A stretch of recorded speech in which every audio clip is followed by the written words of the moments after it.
For almost as long as I can remember, the Eagles have always had issues at the wide receiver position. So anytime you can increase your chances by acquiring a guy that makes you better, you do it. Well, hello friends, Mark Holmes. I'm a grown-ass man. Yeah, I'm a grown-ass man. Grown-ass man. Hey everybody, King Dingbat here. I'm in my garage with a cigar. It's only a candy cigar because my wife won't let me smoke one after I put that big fat head up in our bedroom. Let's get rid of that. At this point, I'd be happy for Dak to be playing for somebody else. And my team stinks. I agree. Stinks. They laugh about us. We're a disgrace. We suck. I am now Philly 500's bitch. Dallas still stinks.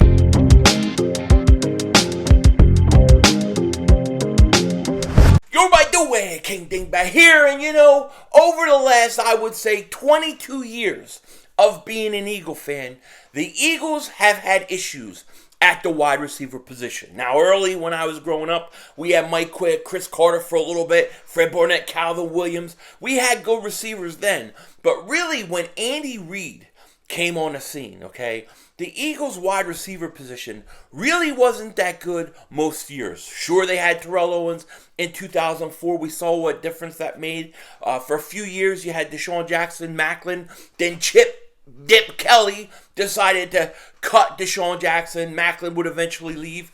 And for the most part, the Eagles have always had problems at the wide receiver position. Now, I truly believe they found their future number one wide receiver in DeVonta Smith. I have no doubt about it in my mind. However, you still have a lot of other wide receivers that have to show that they can step up. And I say this. Anytime you can add a player to the wide receiver position, especially for cheap, that makes the whole depth of that position better, you do it. You do it. And I think when you look at the fact that James Washington wants out of Pittsburgh, he would be a perfect guy that probably would not cost you much at all. Would come in, bring good speed, and bring good competition to the rest of the wide receiver position minus DeVonta Smith, okay? I think we've got a great battle going on the other side of DeVonta Smith, that Z position, okay? So you have Quez Watkins, Fulgham, Hightower, all those guys doing battle. J.J. Arcega-Whiteside, no chance. Goodbye. But those other three guys are going to do battle. They are fighting for that position. And I say, if you could bring a James Washington in real cheap and let him compete with those guys, go ahead and do it. Go ahead and do it. I mean, we have to take every opportunity to get better at wide receiver seriously. Anytime we can do it, we got to do it because we've struggled so much at that position. I don't want to take any chances. And like I said, I know DeVonta Smith is going to be good. But when we look at Fulgham, Hightower, and Watkins, though I think all of them have talent and all of them could break out, especially my man Quez Watkins, okay? If I could add another guy to bring more competition in, I'm doing it. And James Washington, he's a second-round pick, very talented, but there's no room for him on the field with Pittsburgh, okay? They have a lot of depth at wide receiver. And if you could get him cheap, I say do it. I say do it. Now, it's not going to change everything right away. It's not going to make you this, 30 points per game type offense or anything like that. But it will provide more competition. It will bring out the best in everybody else. Plus, we have John Hightower. He's hurt. So how long is he going to be out for? How much time is he going to miss? I would do it for the right price. I think like a fourth round pick, a fifth round pick could get it done. I think a third round pick is too high, and I think you can do it something like that. Maybe like a fourth round pick in 2023 or something like that. But I think you should be able to get him cheap. And should the Eagles take a shot on him? Sure, why not? It doesn't solve all your problems. in the world, no question about it. However, anytime you can increase, especially a position where you struggle trying to find the right guys, the more the merrier. Bring in the best competition you possibly can. That's what I would say. And for a bargain price, cheap price, I think it would be a good move. I love Devontae Smith. I think Quez or Fulgham, one of those guys I think will step up in the end. But I don't mind bringing in the extra competition. So I wanted to put that out there. I had a lot of questions about what I would do. Would I go out and get him? That's kind of my feeling on it. The other thing I want to talk about real quick is Kevon Wallace. Where's Wallace, String? That's what we've been saying. Where's Wallace? Well, guess what? Wallace made his presence known. Wallace has made his presence known. He has come out and said, in this second year, I'm going to show that I'm going to be a star. He's been getting a lot of starting reps, okay? And just because a guy is quiet in training camp, we seem to think that if a guy's quiet, that means he must be doing bad. Not all the time. Sometimes it means he's doing his job. It's just that he hasn't done anything so special that he's come and stand out, and you know he hasn't caught people's eyes. Kevon Wallace, from what we're hearing, is having a solid camp. He's getting reps. He's splitting reps, I think, with Epps at the safety position for the starting spot. McLeod wants to come back as soon as possible. I like Rodney McLeod as a person. I love everything he did for us, but I do worry about his injuries. I worry about his age, and I want to see a young buck. I want to see a young guy who I thought had tremendous talent and was a steal when they got him.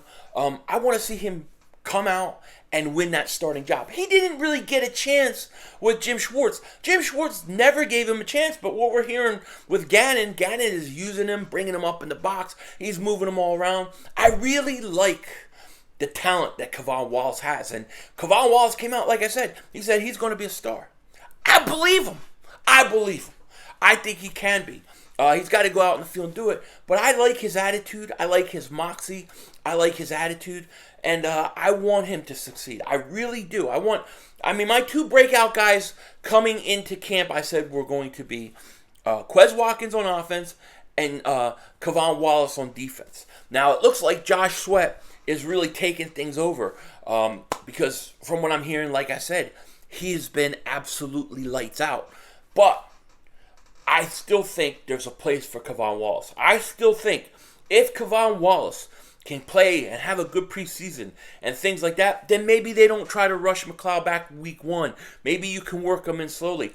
Maybe you don't even want to work him in. You want him just to back him up because Kevon Wallace has taken the bull by the horn. Take the bull by the mother humping horns. You know what I'm saying? That's what I say. Take that bull and take it. Take that job, Kevon Wallace. Take it, Wallace. Where's String? You know what I mean? That's what I want.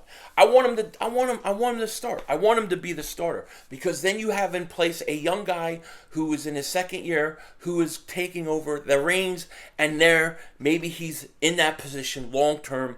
We don't worry about it. I like the idea that you plug young guys in, that you draft guys that come in and start and are eventually the part of the main part of your team in the future. The only way that can happen is if you play these guys. This is why Doug Peterson never made sense to me how he developed players. He didn't develop players. And then people are like, hey, yo, Philly, oh my God.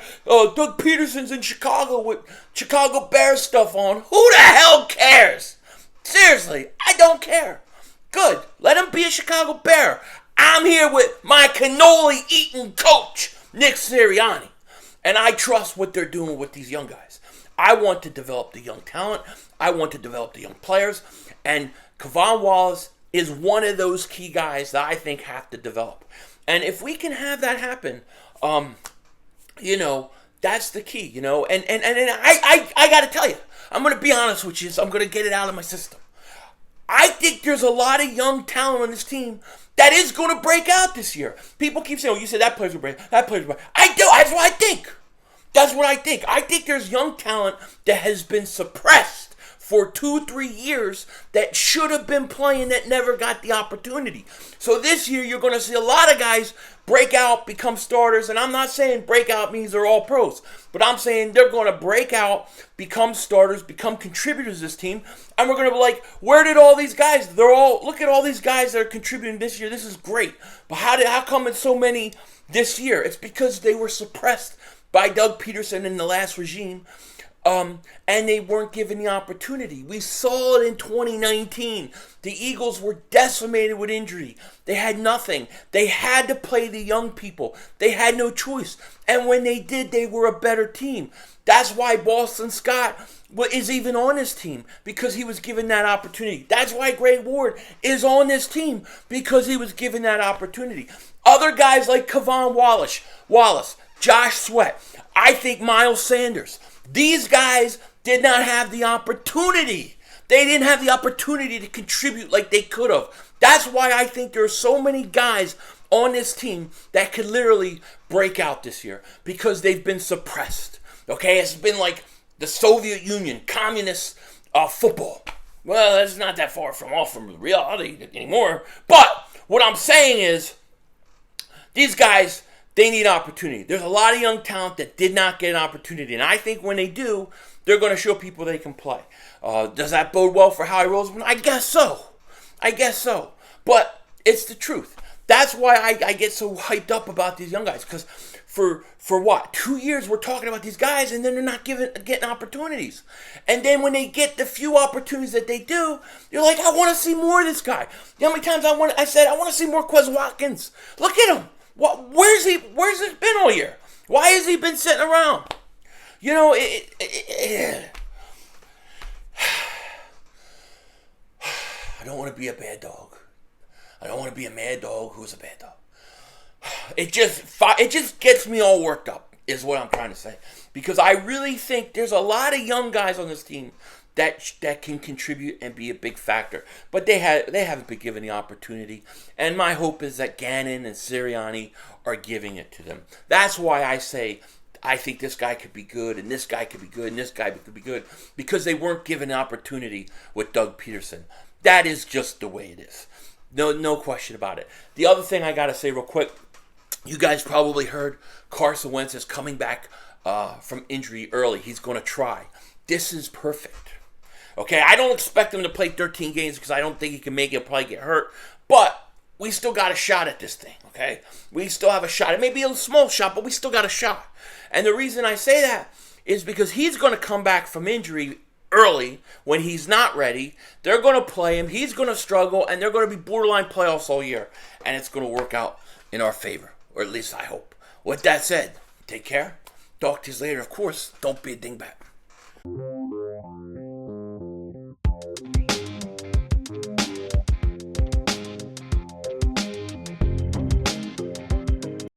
It's beautiful. It's beautiful. Harold Carmichael, welcome to the Hall of Fame. He's giving his speech right now. How beautiful is it? I didn't get to see Harold Carmichael play. I was a little young, but my dad loved him. I saw his highlights, all those kind of things. It melts my heart. Now, the Hall of Fame has got to do something right. They got to put Randall Cunningham in and Eric Allen.